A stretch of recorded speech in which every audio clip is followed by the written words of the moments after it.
ज्यांच्यासाठी न उलगडलेलं कोडं वाटतं ते आमचे सन्माननीय पक्षप्रमुख आदरणीय उद्धव साहेब,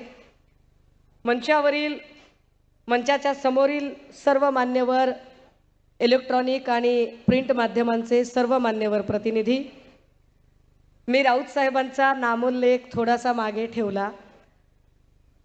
काल परवा सर फार छान एका माणसाने लिहिले, फार सुंदर सोशल मीडियावरची एक पोस्ट आहे।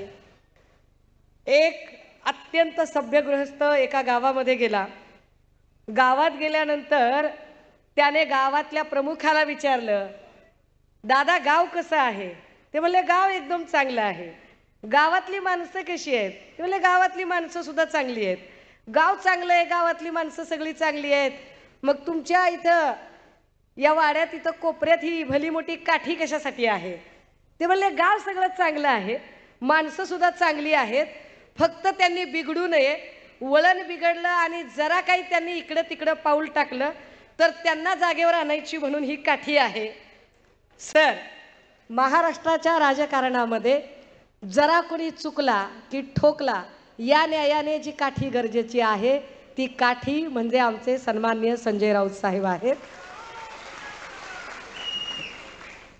राजे हो, लोकसभांचा निकाल लागला आणि लोकसभेच्या निकालानंतर जर कुणी काही बोललं नसतं तर नवल, त्यातली त्यात जे स्वतःला गावठी चाणक्य म्हणून घेतात त्या फडणवीस साहेबांनी दोन शब्द अत्यंत त्यांचे लाडके शब्द झालेले आहेत आणि त्या दोन शब्दांना त्यांनी महाराष्ट्राच्या राजकारणात वारंवार उच्चार करायचा प्रयत्न केला। त्यातला एक अर्थमॅटिक आणि दुसरा फेक नरेटिव्ह। यातल्या अर्थमॅटिक शब्दावर जेव्हा फडणवीस साहेब बोलले तेव्हा मला असं वाटलं की फडणवीसांना अर्थमॅटिक मधलं काही ढेकळं कळत नाही। ते वारंवार जेव्हा अर्थमॅटिक असा शब्द उच्चारतात तेव्हा मुळात त्यांना महाराष्ट्रातलं अर्थशास्त्र आणि इथली आर्थिक घडी बसवण्याच्या दृष्टिकोनातनं एकही शब्द कळत नाही। कारण जर त्यांना अर्थमॅटिक कळलं असतं तर त्यांनी लाडकी बहीण योजनेसारखी योजना जी निव्वळ मतांवर डोळा ठेवत आणि मतांच्या साठी म्हणून, म्हणजे अनेक ठिकाणी सोशल मीडियामध्ये सुद्धा आता ट्रेंड चालू आहे की भाजपाला आली मताची कडकी म्हणून आता यांना वाटायला लागली बहीण आपली लाडकी, अशा पद्धतीनं या सगळ्या लोकांनी ही योजना आणली। मला सातत्याने मी अर्थमॅटिकचा काय इथे संबंध लावते त्याचं कारण सांगितलं पाहिजे की महाराष्ट्रामध्ये सातत्याने अंगणवाडी सेविका असतील, आशा वर्कर असतील, हेल्थ सेंटरच्या प्रायमरी हेल्थ सेंटर मधल्या आमच्या सगळ्या परिचारिका बहिणी असतील, विना अनुदानितच्या शिक्षिका असतील, या सगळ्या मायमाऊल्यांचे पगार, ज्यांचा हक्काचा कष्ट केलेला पगार आहे, जो पगार त्या सातत्याने मागतात तो पगार सरकार त्यांना देत नाही। तिथे पगार द्यायला त्यांच्याकडे अजिबात पैसे नाही आहेत, मात्र एका योजनेसाठी मात्र ते पुढे येतात। बरं, जेव्हा ते योजनेसाठी पुढे येतात, खरं तर मी महिला सक्षमीकरणावर अजिबात जास्त वेळ घालवणार नाही, कारण माझं काम दानवे दादांनी फार सोपं केलंय आणि त्यांनी बऱ्यापैकी या योजनांची उजळणी केली आहे। पण माया हो, ज्या सगळ्या आमच्या ज्या बहिणी बसलेल्या आहेत, मला एक तुम्ही सांगा, तुमचं वय साधारणतः 40 असेल, 50 असेल, 60 असेल, जे काही असेल ते असेल, तुमच्या भावाचंही वय तुमच्याच बरोबरीने असेल, 25 असेल, 35 असेल, 45 असेल, 65 असेल। माय तुमचा भाऊ हा तुम्हाला आता अचानक मिळाला का तुम्ही जन्माला तुमच्या जन्मापासून मिळाला? जन्मापासून मिळाला। आता मला असं सांगा की जर शिंदे साहेबांचं वय साधारणतः 60च्या पुढचं वय आहे तर शिंदे साहेबांना बहिणी या जन्मापासून झालेल्या असतील ना। 60 वर्षामध्ये महाराष्ट्रातली एक पण माय माऊली त्यांची बहीण नव्हती आणि अचानक या सगळ्या बायका त्यांच्या बहिणी झाल्या। मला काही म्हणजे कोणच उलगडत नाहीये की या बायका आधी बहिणी नसतात, 21 वर्ष आधीची बहीण नसते आणि ती 21 वर्षाच्या नंतरची डायरेक्ट बहीण होते। हे कोड काही मला म्हणजे दया कुछ तो गडबड आहे।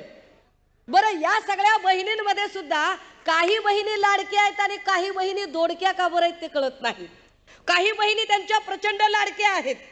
म्हणजे पूजा खेडकरच्या प्रकरणामध्ये जर यूपीएससी सांगते ऑब्जेक्शन घेते, कॅट ऑब्जेक्शन घेतं आणि त्याच वेळेला डिपार्टमेंट ऑफ पर्सनल ट्रेनिंग मात्र त्यांना क्लिअरन्स देतं।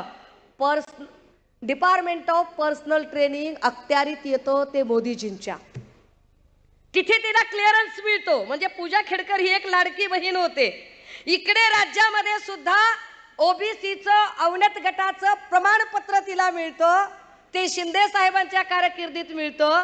म्हणजे इथे सुद्धा शिंदे साहेबांची लाडकी बहीण पूजा खेडकर असते.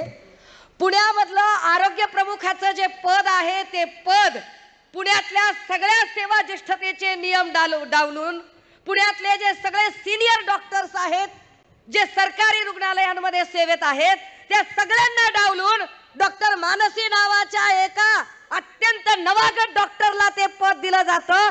म्हणजे डॉक्टर मानसी ही त्यांच्यासाठी लाडकी बहीण असते.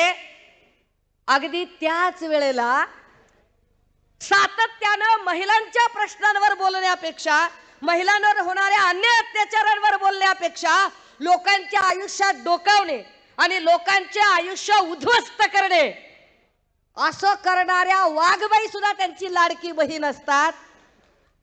परंतु कोपरखैरनेचं प्रकरण असेल, उरणचं प्रकरण असेल, विरार वसईमध्ये ज्या पद्धतीने भर दिवसा एका मायमाऊलीवर सपासप वार झाले, ही मायमाऊली असेल, या सगळ्या बहिणी मात्र दोडक्या बहिणी आहेत. या बहिणींकडे अजिबात सरकारला लक्ष द्यायला वेळ नाही. वरुण फडणवीस असं म्हणतात की हे विरोधक जे आहेत ते फेक नरेटिव्ह तयार करतात. कसलं फेक नरेटिव्ह तयार केलं जातंय? फडणवीस साहेब, तुमच्याबद्दल जे जे म्हणून म्हणणं येतंय ते सगळं सत्य आणि सत्य येतं. जे जे म्हणून तुमच्याबद्दल लोक बोलत आहेत ते वास्तव आणि वास्तवच बोलत आहेत.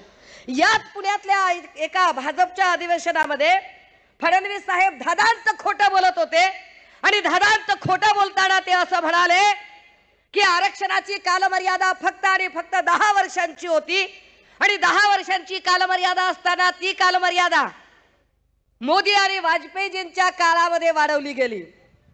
दादा हो, माध्यमांच्या समोर जाहीरपणे सांगितलं पाहिजे की फडणवीस साहेब, तुम्ही कॉप्या करून पास झालायत का?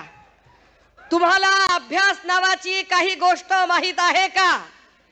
स्टेट्स अँड मायनॉरिटीज नावाच्या पुस्तकामध्ये 1930 ला आरक्षणाची मूळ संकल्पना आली आणि त्यानंतर आरक्षण भारतीय राज्यघटनेमध्ये घेताना त्या आरक्षणाचे 2 प्रकार केले. एक राजकीय आरक्षण आणि दुसरं सामाजिक शैक्षणिक. सामाजिक आणि शैक्षणिक आरक्षणाला कुठलीही मर्यादा नव्हती, कालमर्यादा होती ती फक्त आणि फक्त राजकीय आरक्षणाला. पण फडणवीस साहेब म्हणतात तीच कालमर्यादा मोदी आणि वाजपेयींच्या काळात वाढवली गेली. फडणवीस साहेब, महाराष्ट्रातली जनता धोत्रावर इन करत नाही. महाराष्ट्रातली जनता डोसक्याला गोड तेल लावत नाही.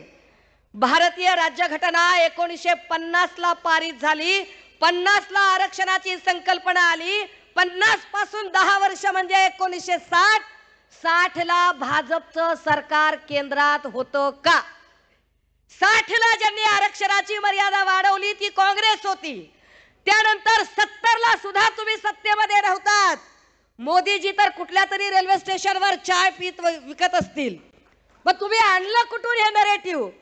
फडणवीस साहेब, धादांत खोटं बोलत तुम्ही एक एक गोष्ट लोकांच्या गळी उतरवायचा प्रयत्न करता. आता त्यांनी एक नवा मुद्दा काढलाय. म्हणजे लाडक्या बहीण योजनेचं तर ते खोटं नरेटिव्ह करतात. लाडकी बहीण योजना म्हणताना म्हणतायत की आम्ही आमच्या बहिणींना सक्षम करतोय. जर बहिणींना खरंच सक्षम करायचं असेल आणि एवढा संस्कार, संस्कृती, लाडकी बहीण, लाडका भाऊ एवढं सगळं गोंजारत बसायचं असेल तर बहिणींनी उत्तर द्यायचं. बहिणींनो, तुमच्या घरामध्ये लग्न कार्य असेल, मोठा समारंभ असेल, काहीही कार्यक्रम असेल आणि तुम्ही तिथे गेलात आणि तुम्हाला आहेर दिला, भावाने तुम्हाला 1 लाखाची जरी साडी घेतली आणि तुमच्या नवऱ्याला काहीच दिलं नाही, तुमच्या लेकराला पण दिलं नाही, घेता तुम्ही? अरे इथं सगळे दाजी बेरोजगार आहेत, सगळे भाचरे उपाशी तपाशी फिरायला लागलेत. भाच्यांना काही नाही, दाजीला काही नाही आणि बहिणीला 1500 रुपये द्यायची भाषा करतोय. गडी येड्यात करता होय आम्हाला तुम्ही. जर एवढी बहिणींची काळजी असेल ना फडणवीस साहेब आणि शिंदे साहेब, एवढीच बहिणीची तुम्हाला काळजी असेल तर महाराष्ट्रातले अवैध असणारे ड्रग्सचे सगळे कारभार, ज्यामुळे बहिणींचे नवरे आणि बहिणींची लेकरं ही उघड्यावर पडतायत, रस्त्यावर येत आहेत, उद्ध्वस्त होत आहेत, तर पहिल्यांदा सगळे दारूचे धंदे बंद करा, जुगार मटक्याचे धंदे बंद करा, मग बहिणींची काळजी असल्यासारखं सांगा. आणि राहिला प्रश्न फेक नरेटिव्हचा, काय काय काय बोलतात. तडीपार फॅन क्लबचे अध्यक्ष अमित शहाजी, हा संत तुकोबारायांनी सांगितलंय, अरे म्हणता कारे येते पेराल ते उगवते. जर तुम्ही पेरणी करत असाल तर उगवण करून पीक कापायची जबाबदारी आमची आहे. आम्ही ती फार इमाळे इतबारे पार पाडू. हे तडीपार फॅन क्लबचे अध्यक्ष इथं येऊन आम्हाला शहाणपण सांगतात. आम्ही वारंवार सांगतोय की शाह साहेब आणि मोदीजी आम्हाला कायदा नक्की शिकवावा, आम्हाला कायदा नक्की शिकवावा. पण आम्हाला कायदा कोणी शिकवावा? आम्हाला कायदा डॉक्टर बाबासाहेब आंबेडकरांनी शिकवावा. आम्हाला कायदा गोधरा हत्याकांडातल्या तडीपार गुंडांनी शिकवू नये. आम्हाला कायदा अशा लोकांनी शिकवू नये ज्यांच्या कपड्यावर जस्टिस लोयाच्या रक्ताचे डाग आहेत. अशा लोकांनी आम्हाला कायदा शिकवायची गरज नाही. राहिला प्रश्न आजचा सचिन वाझेचा, काय म्हणजे चाइल्डिश प्रकार आहे. बरोबर महाराष्ट्राचं राजकारण रसातळाला नेणारे फडणवीस सातत्याने गेल्या 15 दिवसापासून जेव्हा अनिल देशमुखजी पत्रकार परिषदा घेतात, बरोबर त्याच वेळेमध्ये सचिन वाझे एकदम लेटर बॉम्ब टाकतो. कसा काय? सन्माननीय संजय राऊत साहेबांवर कारवाई झाली, अनिल देशमुख साहेबांवर कारवाई झाली, नवाब मलिकजींवर कारवाई झाली. मलिक, राऊत, देशमुख तिघांनाही कधीही न्यायालयाकडे नेताना, रुग्णालयात तपासणीसाठी नेताना एकदाही माध्यमांशी बोलण्याचा कुठलाही स्कोप नव्हता. तो स्कोप नेमका सचिन वाझेला कसा काय मिळू शकतो? मिळतो. एवढे दिवस काय झोपी गेला होता का सचिन वाझे? ते त्याला आजच आठवतं नेमका. तिसरी गोष्ट, जेव्हा वाझे हे सगळं बोलायला लागतो तेव्हा तो सांगतोय की मी फडणवीस साहेबांना पत्र लिहिलंय. हु इज फडणवीस? फडणवीसांना पत्र लिहिण्याचा संबंधच काय येतो जर फडणवीस स्वतः संशयाच्या भोवऱ्यात आहेत. फडणवीसांवर सातत्याने सगळीकडून हल्ले आणि आरोप होत आहेत. जर पत्रच लिहायचं असेल तर इथली न्याय संस्थेशी संबंधित प्राधिकृत संस्था, सीबीआय सारखी संस्था असेल आणि त्यांना पत्र लिहिलं तर आम्ही समजू शकतो. फडणवीस काय सीबीआयचे डायरेक्टर आहेत का? येड्यात कुणाला काढता? फडणवीस साहेब महिला सक्षमीकरणावर जेव्हा आम्हाला बोलायला सांगितलं, खरं तर आम्हाला तुमच्यावर म्हणजे काय, आता जाऊ दे, माझ्याकडे वेळ कमी आहे, परंतु तुम्ही महिलांना तर सक्षम करत नाही, महाराष्ट्राला सक्षम करत नाही. पण ज्या पद्धतीने डेली सोपच्या मालिका असतात ना, ज्या डेली सोपच्या मालिकांमध्ये महिला व्यायाम असतात, खलनायिका असतात, अशा काही खलनायिका तुम्ही भाजपच्या माध्यमातून पेरता आणि दुसऱ्यांची आयुष्य उद्ध्वस्त करता. तेव्हा फडणवीसांना हे सगळ्यात सांगितलं गेलं पाहिजे की साहेब अभी आपका टाइम ओव्हर हो गया है, बिलकुल ओव्हर हो गया है. ही निवडणूक आम्ही ताकदीनं लढणार आहोत, जिंकणार आहोत. आणि आमच्या सगळ्या माय मावल्या 1500 रुपये जरी त्यांनी दिले तर काही उपकार केला नाही. बापाच्या प्रॉपर्टीत आपला बरोबरीचा वाटा असतो आहे आणि महाराष्ट्र आमच्या बापाचा आहे, फडणवीसांचा नाही. त्यामुळे महाराष्ट्रातलं जे जे हक्काचं आहे ते आम्हाला मिळवू, आम्हाला मिळेल.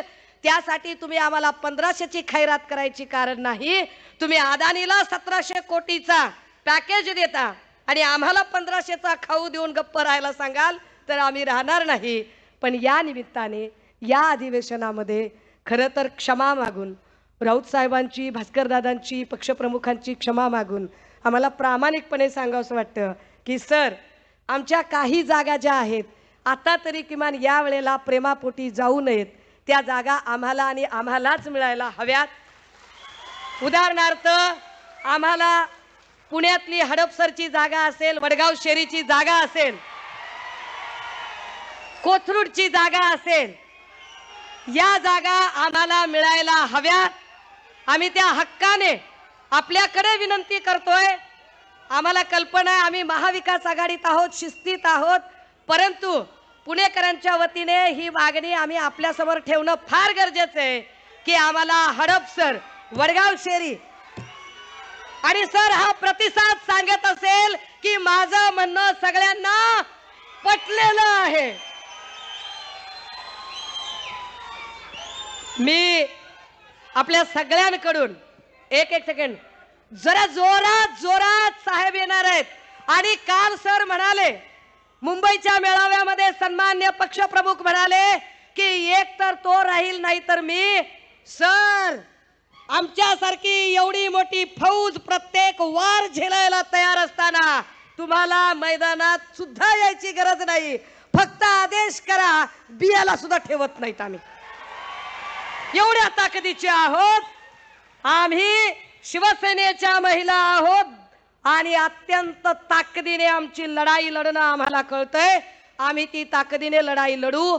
महाराष्ट्रात आमच्या किशोरीताई पेडणेकर असतील, संजनाताई घाडी असतील, किंवा जळगाव मधल्या आमच्या वैशालीताई सूर्यवंशी असतील, किंवा नाशिककडच्या आमच्या निर्मलाताई गावित असतील, या सगळ्याच मायमाऊल्या ताकदीनं काम करणाऱ्या आहेत आणि त्या सगळ्या जणी आपल्यासाठी लढायला कटिबद्ध आहेत. इथे मी काल परवा फडणवीस साहेबांचं काहीतरी बोलणं ऐकलं आणि ते म्हणाले की मैं हवा का रुख मोडने वालों में से हूँ. मी काही जास्त बोलणार नाही. त्यामुळे ते जेव्हा म्हणतात की मैं हवा का रुख मोडने वाला हूँ, तर फडणवीस साहेब तुम्ही फक्त कपट नीती करू शकता, तुम्ही कुठलंही हवा का रुख वगैरे मोडू शकत नाही. शेवटच्या ओळी खास तुम्हाला डेडिकेट करणार आहे आणि थांबणार आहे. हम वो नहीं है जो मुसीबतों से घबरा कर हौसला तोड़ देते हैं. हम वो नहीं है जो मुसीबतों से घबरा कर हौसला तोड़ देते हैं.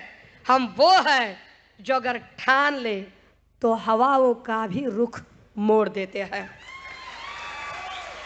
फडणवीस साहब, हमें न ईडी की जरूरत है न सीबीआई की. हमें न सीबीआई की न 50-50 अपने सीने पे रखकर हम लोहे की सलाखें भी तोड़ देते हैं. अब ना दिल है ना वो दीवाने, ना वो मैकश, ना वो मैखाने. अब ना वो दिल है, कारण ही युती ज्या मुंडे साहेबांनी वगैरे ती कुणीच माणसं राहिली नाहीत. ना वाजपेयी साहेब राहिले, ना ती विचारधारा जपणारी भाजपा राहिली. अब ना वो दिल है ना वो दीवाने, ना वो मैकश, ना वो मैखाने. फडणवीस साहब, नामचीन जितनी पीते हैं ना, फडणवीस साहब, नामचीन जितनी पीते हैं ना, अक्सर हम उतनी पैमाने में छोड़ देते हैं. हम उद्धव साहब के वह शिव सैनिक है जो हवाओं का रुख मोड देते हैं. कुणाच्याही भावना दुखवायच्या नव्हत्या, पण दुखल्याच असतील तर त्याला माझा नाईलाज आहे. मला असंच बोलायचं होतं. थांबते, रजा घेते. जय हिंद, जय महाराष्ट्र. धन्यवाद.